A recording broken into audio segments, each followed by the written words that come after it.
everybody, it's Jeff Miller. Welcome to the Free Yourself podcast, where we invite you to create space to flourish. I just said that I've been saying that so much, I don't want that getting thrown away. So I have to say, this environment that I'm so fortunate to be in right now is a brilliant place to create space to flourish. I have an incredible guest, Mr. Nir Guy. And I want to just say this about Nir here quick. And a lot of people in the industry know Nir. In fact, probably most people know Nir and his mom, Tali. And they're both the owners of Perfumology here in Philadelphia, which I think is one of the great perfumeries, definitely in the United States and probably in the world. Nir's knowledge is mind-boggling, what he knows about the fragrances. And so I'm excited to talk with that. I just have to say that I was here for my graduation for the MAP program at Penn, the Master of Applied Positive Psychology, and Todd and I came by with our fragrances. We had only launched 2 months earlier, and Nir and Tali were here, and we walked in with our fragrances. They had a full store going on, and honest to God, he actually took the time out to meet with us and smell fragrances and talk to us. And for that, I'm forever grateful. And we've been able to see Nir around the world in New York and in Milan. And today he's my guest. So Nir, thank you for being here. Well, thank you for being here and the incredibly kind words. That is very generous of you. I am very proud of what we've built, and this what seems to be an institution. But to me, we're still very much the struggling small business. And I know you can relate to that. So genuinely thank you for such incredibly kind words. Mentally, I'm still really struggling to make it happen. Wow. Yeah. This was so we all came in here, and let me just tell you, the store was hopping. It's a Saturday, and it was incredible. The energy, all the people. We waited for it to clear out so we could do this, but I mean, the place was really had the energy of kind of what I've been talking about on this motorcycle tour about fragrance and like the passion that everybody had. And there was so much depth in people and what they were looking and smelling, and they're taking the time. Oh yeah. Oh my gosh. Everybody was nobody was in a rush. Oh, I don't want people to feel rushed here. And I want it to be welcoming. And in our industry, which is frequently just not welcoming at all, I really wanted to create a space where that's the vibe, that's the intent, is you can take your time, you can experience at your own, if you want on your own, or if you want with help, with somebody who understands what we're doing. Yeah. And we don't have all the answers, but frequently when people ask us stuff, it's like, yeah, this is the answer to your longevity question. This is the answer to these obscure notes that sometimes belong together and sometimes don't. I had a customer today that asked me for some things that don't typically belong together, and I said, why? What's your intent? What are you looking to accomplish? What's the emotion? Where are you wearing this? And together we found something that was a perfect fit for her. And that intent of and all of us who work here, because it's me, my mom, and currently 2 employees, the goal is to understand the need and then find the thing, because we have so many perfumes in here, which one fits the need, because not everything fits, and that's on purpose. This is the first time I've thought of this, but if any of you know about life coaches or executive coaches, almost what Nir was doing with the customer in here was, asking the questions, not telling somebody. And that's really provocative to me, that you're actually tapping into somebody's narrative, not your narrative, into their narrative. My opinion doesn't matter. Okay. It's amazing. It shouldn't be. It's actually a challenge sometimes, because so many people are just, give me the answer. And I said, I don't know the question, right? So if I don't understand the person's need, I have nothing to fulfill. And very much our whole team kind of operates in our own way. Each person is different. We also give, Brian and Jefferson the flexibility to do this in their own way. So if we don't understand the person, what they're looking for, then we don't understand what there is to do. The opposite is what people don't like.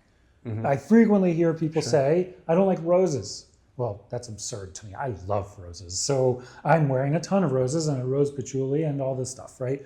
But if somebody dislikes roses, I show them mostly things with non-roses, and then I mess with them just a little. That's right. I just like, here's something that I think is good for you.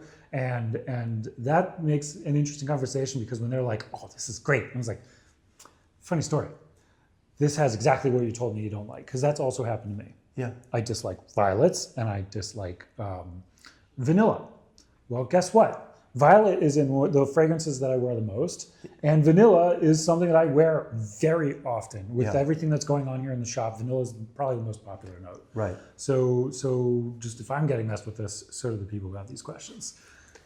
I mean, so let me just drop this with you, that the tour, the motorcycle tour across the U.S., but I think beyond that, the podcast, the brand Free Yourself, and what Todd and I have set out to do is about belonging. Mm-hmm. It's about meaning. It's about mattering. It's about identity, right?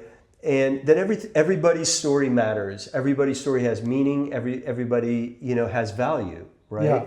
And but also, it's also allowing us to think differently, look at things differently from a different point of view. Yeah. And by really not having an agenda, you actually just listened to somebody, what they had, and then you actually walked them through and then revealed something. It wasn't a "I told you so" or an aha. What it was. Well, but maybe, but not. Mostly to let them know that, maybe everything that they're saying is true. I don't love rose. I don't love it. But it's in that capacity that I've been thinking about it or experiencing it. That is still true. That doesn't remain changed, right? Right. But that there's other layers, there's other dimensions, there's other opportunities, which is what we get to do with people who maybe we don't see eye to eye with. Oh, sure. And not just that. So let's riff on what your brand does and my perspective of that, right? So Free Yourself, as I see it, is a storytelling brand. Well, if you look at our shop, for the most part, not everything, it's storytelling perfumes, which I love. I love a reason to have notes in a specific fragrance to tell a story, kind of like in a symphony or a poet in a poem or whatever it is. I'm looking for that in the terms of art in the notes, right? So your perfumes take positivity, but you don't let go of the negativity. The negativity is still there. It's a part of your packaging. When I see you at shows, it is a part of the wall. Those are the things that my eye is gravitating towards because I'm a human, and the negativity is something that we pay attention to. So without that, we can't, I think, in my opinion, appreciate the good, which you do very well in your perfumes. And we just smelled some of your work, which is brilliant. I love your perfumes. I love the perfumers you're working with. Thank you. And the storytelling is done really well, right? So it's not just this superficial thing that we see a lot. It's actually very thoughtful, and it's done very well. And your perfumers have been able to interpret that very well. Thanks, Nir. Thank you. Nir's background is finance, and now it's fragrance. Yeah, so I was in finance at the time of the 2008 financial crash. Wow. Which was not awesome. And then I didn't know what to do. So I was in finance for a couple of years. I studied finance, international business. And then I didn't know what to do. I asked my family and some people, and they said, go to law school. And I went to law school. And that was an awful decision for me. So I go to law school and I go to work in the day and I school at night because I needed to work and pay bills. I was an adult. And it was like the color sucked out of my life because I wasn't into it. People around me were flourishing, but I was not. Yeah. And then my mom was actually laid off. She was a teacher. And one day she says to me on the phone, I'm going to open a perfume shop with a family friend. And I'm like, that's crazy. That's a silly idea. And 2 weeks passed, and I was like, tell me more about this perfume shop. And then 2 more weeks passed, and I said, I need to leave law school, and I want to come with you to this perfume venture. Wow. I don't know if whatever, but this is something I want to do. And we didn't realize it until we were already deep in perfume. My nose is always in stuff. There's some pictures where I'm like smelling stuff as a kid. Yeah. And we didn't think about that. Yeah. Nobody thought about that. Whatever, he's smelling stuff. He's a child. Turns out that this was this ember in me that now is fully bright. And like the color that got sucked out of my life, it has now been pushed in. And I have this art, and every single day I have constant reminders of what we do, the power of fragrance and the power of emotion through the sense of smell. Yeah. And I'm very, very blessed to do this. Oh my gosh. I want to jump into that from a creative standpoint and narrative standpoint, but I do want to just go a little bit back with you and say, now I know you travel a lot now because of perfume Yes. and all that, but there's some inspiration as well. Is it fair to say trips to Israel, to Kilimanjaro, to... This guy remembers me. There's another place that I'm trying to remember, but basically there are moments in your story. Yeah. That Sri Lanka is the answer to your question. Sri Lanka. So That's the a answer big is one. yes, and it's not just my story; it's actually my mom's story too. Yeah. So before I was born in Israel, and before I was born, my parents lived in Nigeria, and a huge part, like we didn't grow up with money, but what we did have was my parents wanted to see family and friends. Mm-hmm. So when my friends went to summer camp, I would travel and go visit these people. That the people that they met throughout the world, which led to more people that we met throughout the world. I remember we went on like a chance trip to Bulgaria where I smelled the raw material. Rose. Yeah, That's what I was trying to think of, especially because you brought up rose. We're going to talk about rose. So we're going to talk about rose. I can't wait. I love roses. So Bulgarian rose is the first raw material I smelled by itself. Yeah. And it was presented to me in this little village, and it's in a wooden like vial, and I've never seen a wooden vial since or anything. Yeah. And this is an incredibly special thing, and I smelled it, and it's this core memory for me that when we made our first perfume, which I made as a love letter to my wife, it had to have Bulgarian rose. Yeah. This first material, that is something that, like, so if I'm pouring my heart into something, this piece is a part of the story. So I did that, and it took 4 years to make my wife smile with this perfume, with this concept. Wow. Just, I didn't know how to direct. And my perfumer is great, ultimate materials, but I had no idea how to speak the language in a way that worked. Yeah. And it took a few years, and then one day we had this incredibly passionate conversation and about sweetness at the top. And it's fun. So we did fun and fruity, and this bold floral heart with an emphasis on Bulgarian rose, but not the whole thing. Mm-hmm. And then this down to earth, but still sweet base. So it's an amber patchouli. And so the next day, his wife shows up, and we're at the kiosk at the time. Shows up and says, Justin made this last night, stayed up all night doing this. What do you think? And I smelled it. I was like, this is it. We're done. But before I say we're done, let me check with my wife. I take it home, same exact story. Smiled, you did it. Wow. Right? So Bulgarian rose is a part of my story early on. And I am very fortunate to have been to the places in the world that I have been, and that now this industry takes me places. I almost don't have a choice. I can stay here, but I have this desire to go to where things are made, mm-hmm. and to bring people here closer so that our community is closer to where things are made and the people who make your perfumes. And that's a core element, and that's why when Olivier Cresp came here and he turns to me and we speak after the event, he's like, your customer base, your community is just all nerds. They all want to know more about what's in the perfume. Yeah. And we're all curious like that. You just have to ignite that passion. And Olivier is a world-class perfumer. Sure is. Right. And just for people that don't know that, because to have somebody at that level, I mean, recognize that this is a hub of creativity, a hub of curiosity, right? Yeah. Because we all need to be refreshed in what we do, right? And so for Olivier to see that, like, this is a place to go to. This is a place to go to because creativity is happening, or curiosity, or both, right? Yeah. How great to have I mean, that's what we saw when we came in here, was just like curiosity. They were asking you questions, and they weren't just like, oh, how much does this sell for? They were literally asking questions to evolve their story. The liquid inside matters more than the vessel, although it all matters. The price, the vessel, the packaging, it all matters, but the liquid inside and how it wears is what matters. Yeah. That is the whole point. Yeah. But then when you talk about it, and you said something earlier, where you're complimenting me incredibly well, thank you, but I'm surrounded by brilliance. And there's this element in this industry that I'm chasing that brilliance. I am chasing the genius that I'm surrounded by, because I never am capable of matching it.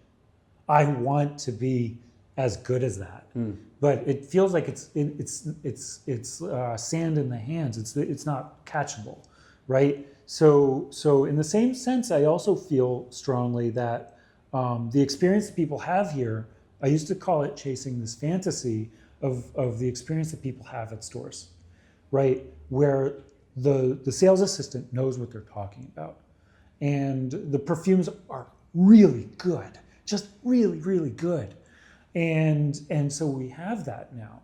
And now I'm finding that the fantasy still exists. We're still chasing it. Yeah. And I want more, right? The desire is still like furious. I need more. I want to have all of them that our customers are looking for, so that they have the ultimate experience.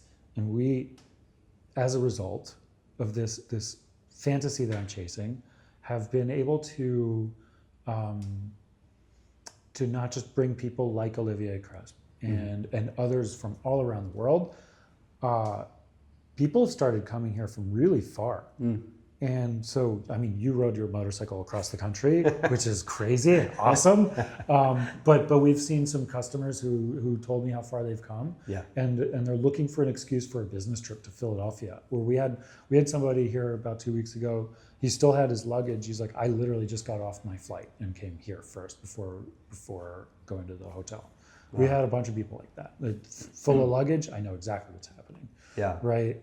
Which is wild. Wow. Yeah. I was talking with Emily, our producing partner here, and about that the Barnes actually does events and things like that. Yeah. So I think that maybe it's a good idea that we reach out to the Barnes and we curate an event at the Barnes. That would be pretty phenomenal. Why don't we do that? We're going to set that in motion, and I want to. So first of all, and this is not me projecting anything on you, or hopefully not projecting anything, but I have to say, Nir, there's a reason people come here, and not because they're coming to find the guy chasing something. They're coming for the perfumes, right? They're coming to experience things that are not attainable. These things are exclusive, but again, the goal is to bring the consumer closer to the maker and the materials themselves.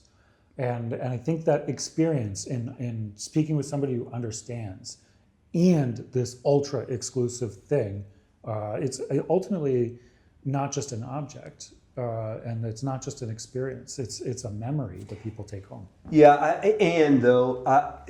what happens? No, because what I want to say is the difference though is you make it, you're a conduit. You actually make it very accessible, right? There are plenty of places people can go and smell it. Now, I know that it is exclusive and that a lot of these you can't just go at, and I won't name the places where you can't get them at, but it's most places, right? But at the same time, you can find these, right? But then what happens when, I've walked into plenty of stores that I don't feel as though this is the place for me to experience a fragrance, right? That I'm not welcome to take my time. It's pretentious.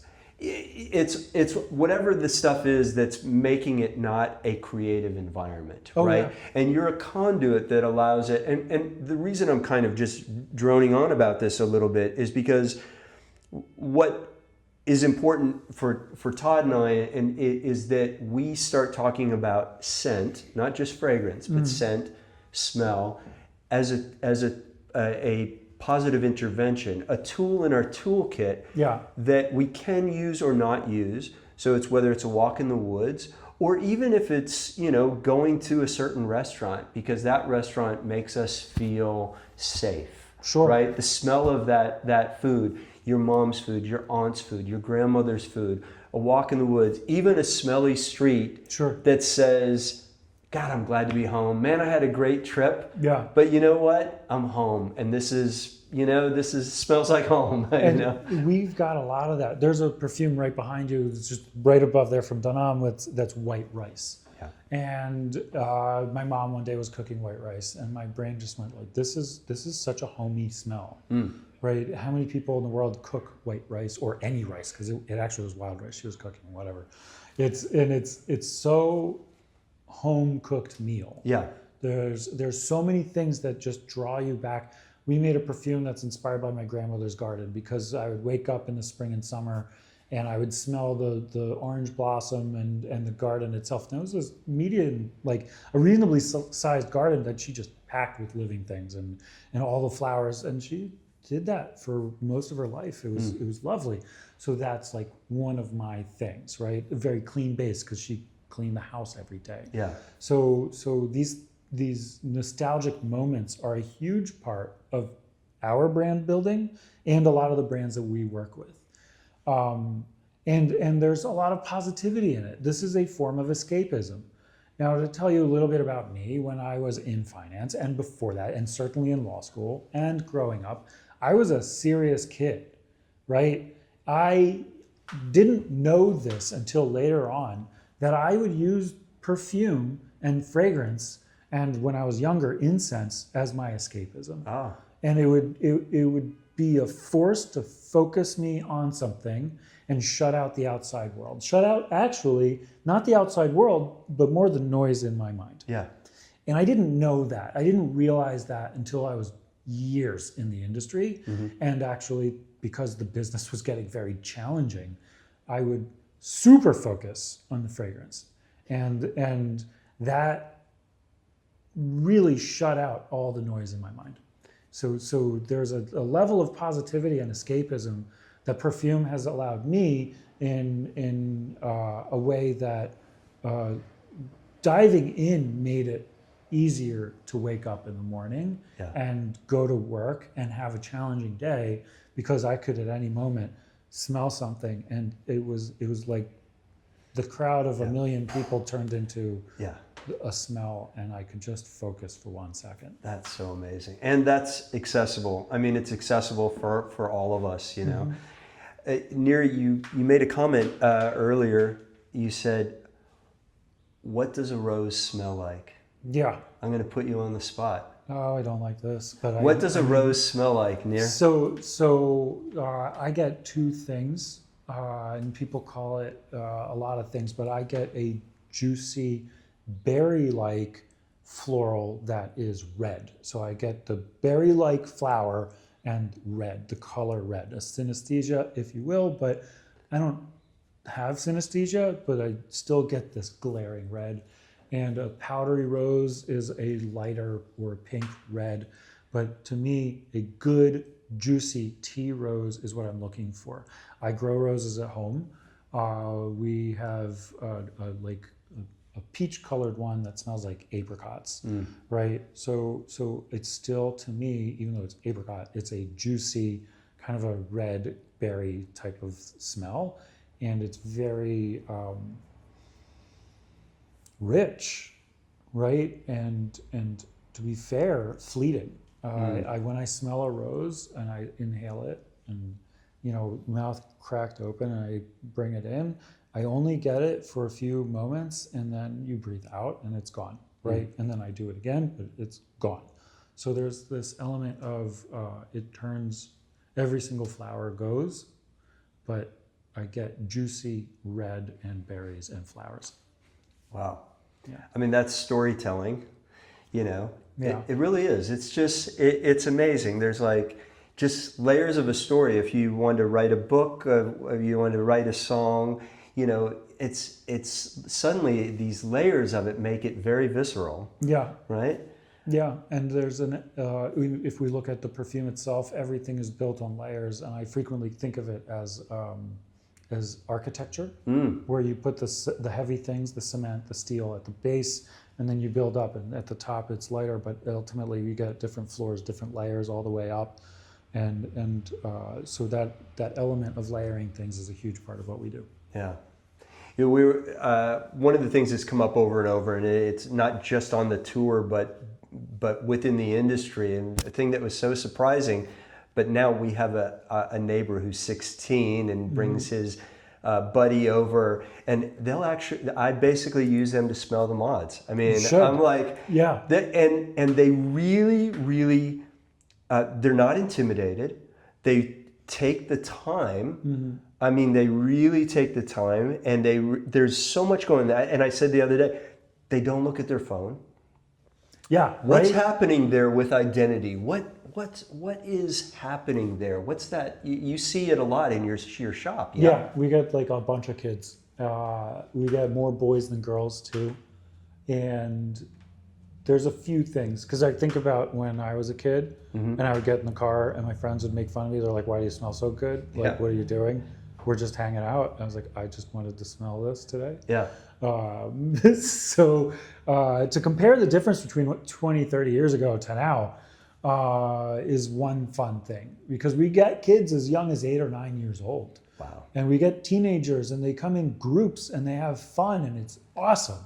And so what either makes them put their phone away, or if their phone is out, they're looking at notes.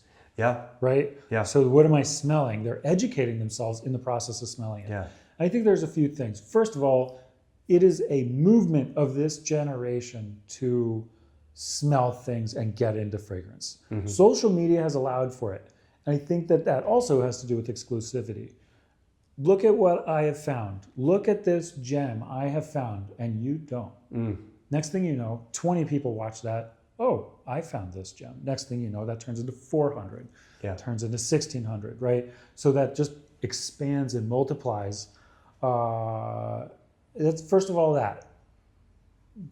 Then you get the thing that we kind of alluded to earlier, which is this is a form of escapism, and people escape to their sense of smell.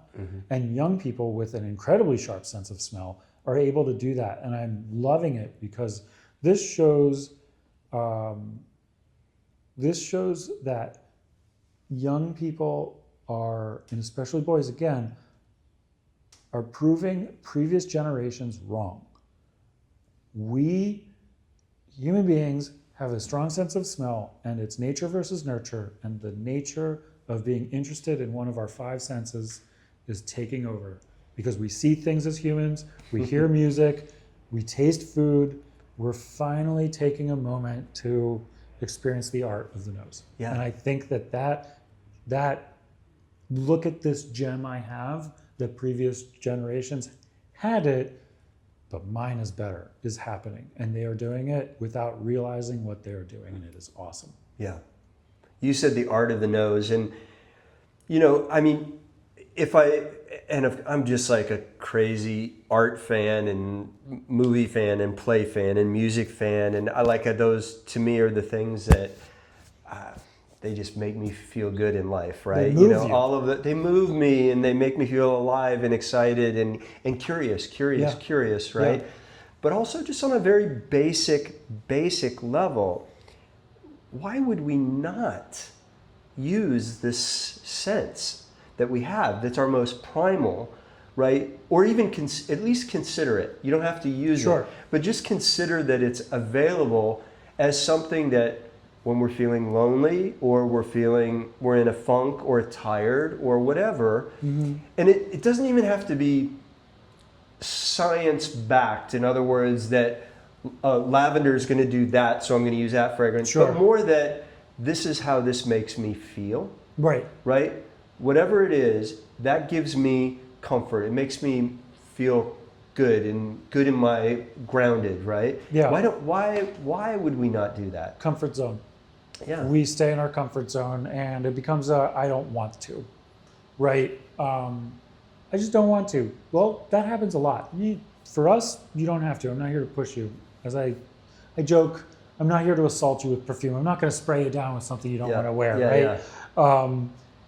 at the same time, if the person is around it enough, like, okay, so here's a good example. We have a lot of people who come in here and there's one person who's super into this, and somewhere between 1 and 5 people kind of trailing along behind them. So you get one person that's like, I'm so happy to be here, and a bunch of other people here are like, this is insane. This is nuts. I've never seen this many perfumes in a room. And they smell different. Are you nuts? Because department stores, they overlap a lot. And so why would you not? What's the difference between that one person and the group that's behind them is this one person has just like touched, like this person's into it. And then the other people, usually it's infectious. So by the time they leave, 2 more people are into it. The last 2 are just going to stay in their comfort zone. This is overwhelming. It's a lot of work. If you really want to get into it, it becomes a lot of work, right? Or it can turn into a lot of work, just to be clear. And they secretly come back 2 weeks later. Sometimes, and they don't want to be judged. Right? They don't want to get things wrong, which, like, you're not going to get things wrong. Right? Put on a perfume. If you don't like it, wash it off. Worst case, it takes a little longer to wear off. But you'll be fine, right? So everything turns out fine. And some people are just this fear of, what if I get things wrong, and when it's not even doable to get things wrong, or comfort zone. I just want everybody to hear, it's okay, you're not going to get it wrong. It's okay. It's okay, you're not going to get it wrong. And I think that just industry-wise, but also just for all of us, right? It's like, I was just talking the other day with Dr. Angus Fletcher, who's at Ohio State University, and he was saying the same thing. We're not going to get it wrong. It's ours. It's ours to own. It's our story. It's our narrative, right? So whatever your experience is it doesn't even matter if you're guessing the right notes or the wrong notes. It doesn't matter. It's what your takeaway is from it, So let's talk about getting it wrong for a second, because I'm realizing people come in here and they're like, what are the rules, right? What are the rules of perfume? And my description is always like a little asterisk, right? We could talk about seasons. We could talk about how much to wear, all the masculine, feminine, and everything in between with perfume, which doesn't matter, right? So when you wear a perfume, where are you going to put it? How much are you going to put it on? All these questions people have, and they're like, I know that there's rules to this. You're not going to put your pants on backwards, right? That's what people are nervous about. Or a lot of men are worried about wearing a sundress by accident, right? You will be fine. You will be fine. And like, okay, so I don't wear violets, right? I do, but I don't wear something that's blatantly violet. And I'm always looking for something that pushes that boundary. So I give the answers, and then I say, nothing matters, right? You might have the internet when you comment on it, but you don't have the devil in the shoulder, or devil and the angel on your shoulders being like, you're doing it wrong. And that's right. It doesn't exist, and everything turns out fine. Everything turns out just fine. You might feel like if you're wearing, let's just take 2 examples with seasons. If you wear a winter perfume that's warm and meant to be a sweater, in the summertime, it'll feel like you're wearing a sweater. Or the opposite, you will feel like you're wearing a t-shirt if you're wearing this light perfume that's very fresh and stuff. It's not going to feel like it's enough sometimes. And guess what? The sun will set, the sun will rise, and everything is fine. And the perfume, it'll still smell amazing. Right? It'll still smell good. Will you enjoy it? Different question. That's what I'm looking for, is what brings you the most joy as the wearer. That's so great. We have our elements collection, as you know well, and it's earth, water, air, and fire. And all of those, of course, relate to astrology. And so we play with that. And by the way, Dr. Joachim Mensing has spent time with all of our perfumes, so we know like science behind that. Air is an energizing fragrance, that O is a calming fragrance, earth is a grounding fragrance, and that our fire fragrance is a passionate, creative fragrance, right? We've got that. But at the end of the day, who cares? It's like, how does it make you feel, right? And we just play with the astrology. It's like, what's your sign? And somebody says, that they're a Leo, And I'm like, okay, I'm going to give you air first. Right. Because air and fire, what's going to happen? Let's just play around, right? What are you responding to? It's just fun to get people to, because the conversations start having, we get to know each other. Well, are you into astrology? Well, yeah, a little bit, but also we're just having fun, you know? So I'm around a lot of people who are into astrology, and you're telling me this, and I'm like, all right, so I like Few, the fire, and Tear because I'm fiery and untethered. So like, it's not the same to me because I'm not paying attention. I don't remember what my sign means. Yeah. Right? I know what it means, but I don't focus on it.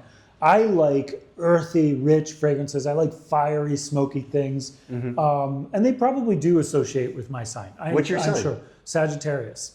Well, right? You're a fire sign. Yeah, well, I don't know that. Like, I'm not, like, again, I'm not paying attention. But like, I'm over here, like, I want the smoky stuff. Yeah. I want the earthy things. I want the rich smell. And I totally hear you, and I hear this a lot. Yeah. But to me, it's just it's a little more basic for me because it's so much like I connect to this.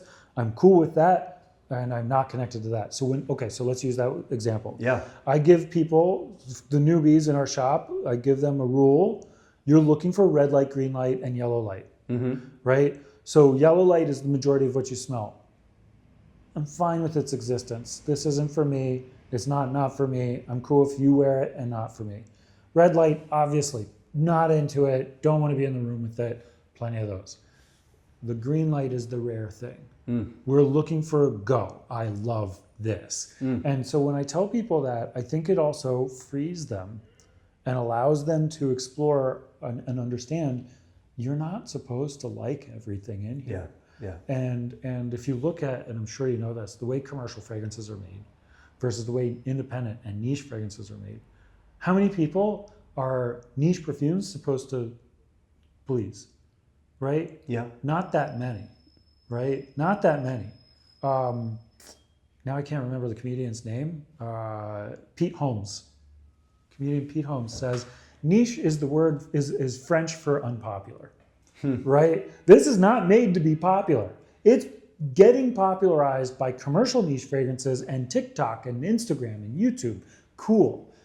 But when I'm looking at the perfumes and I'm searching for great perfumes, I know that we have soulful fragrances that are going to please very few people. And I've got amazing high quality perfumes that are commercial that are going to please more people. But those people are going to, the super collectors are the ones who are going to get the art pieces. Yeah. They're the ones who are going to get the stuff that's so obscure. People ask me, where would I ever wear this? And I'm like, I don't know. I wear it to work. Right? Like, it's different for me. But I wear it to work. I want the Parasite. The movie, the movie Parasite? Yeah. So to me, that is... Did not expect you to bring that up. Okay, let's go. Because to me, that is like on paper, that's like an art house film, blah, blah, blah. But everybody connected. I mean, so many people connected with that. So I think that we just play, we tap into, and we go dark, we go opposite, we explore, we do the unexpected, right? And I brought this up, and I'm sorry because I just Rick Rubin is somebody that I'm just like a huge fan of, and he was talking that he said on his Instagram, I'm sure he probably said in his podcast, but basically that the Wright brothers never would have. That the Wright brothers discovered flight because the data wasn't there, right? Okay, the data wasn't there. And they did it because they were delusional. It's delusional thinking. They thought the impossible could happen. Yeah. Right? And so to me, that's what is next in perfume. That is next in storytelling. That's what beats AI. That's what we're able to do is what's impossible, what is wrong with this, what is not logical, because logic is what AI does, logic is what machines do, and they do it very well. So what do we do in fragrance? So are you actually asking me, or I'm throwing it out there for you to, have you thought about this? it's synthetics, and it's opposite to what people ask for, which is so interesting. And what synthetics can do, right? Synthetics can allow for a longer lasting citrus. And they can make the smell of woods flourish in a way that is unreal. It can quite literally transport us to do really interesting things. Or if you want to talk about musks and how clean the musks have become, because we're not using naturals anymore, for the most part, some yes, but mostly no. And so as long as it's ethically sourced.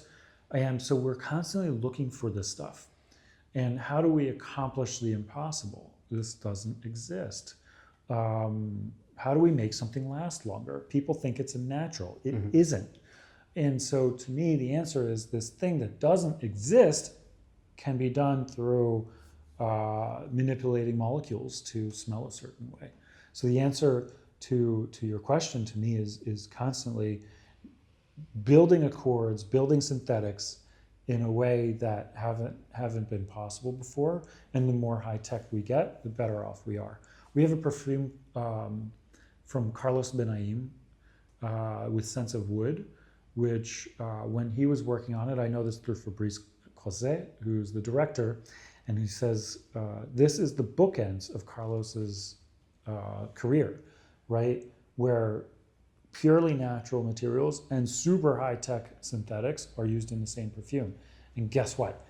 Orange and chestnut is an outstanding perfume because you used both.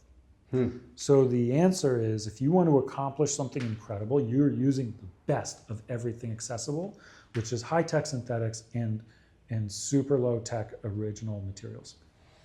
Well, I think there's one thing before, and I want to kind of throw this at the man who's developing another line that's going on, and as we bring this home here, is that you have to imagine what's possible. You have to imagine the impossible as possible before the machines can do their thing and the synthetics can done. And that's what it takes, and that's what you're in the process of right now. Yes, but my perspective is different and a lot easier than that, because I hire other people to do the work and I'm the director. So I remember we made Sudute, which is the Sri Lankan perfume, where we mixed the most delicate white tea and super rich, big, bold spices like cinnamon, nutmeg, and saffron, right? Just for example.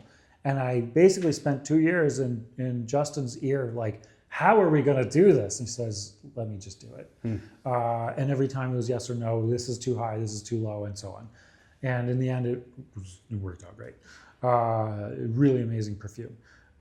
Now we've got this new line, and I have these new visions and new things I want to accomplish. And the answer is just go. Go. Just do it. And then, okay, this isn't good enough. Do it again. Okay, it's not good enough either. Do it again. We talked about writing. I'm super critical about my writing. So I write a ton. I remove all of it and do it again. The same is true with perfume, except perfume costs money to produce even a rough draft. I can type on a screen and it doesn't cost me a penny of my battery power, right? So the answer is produce, create more again, do it again.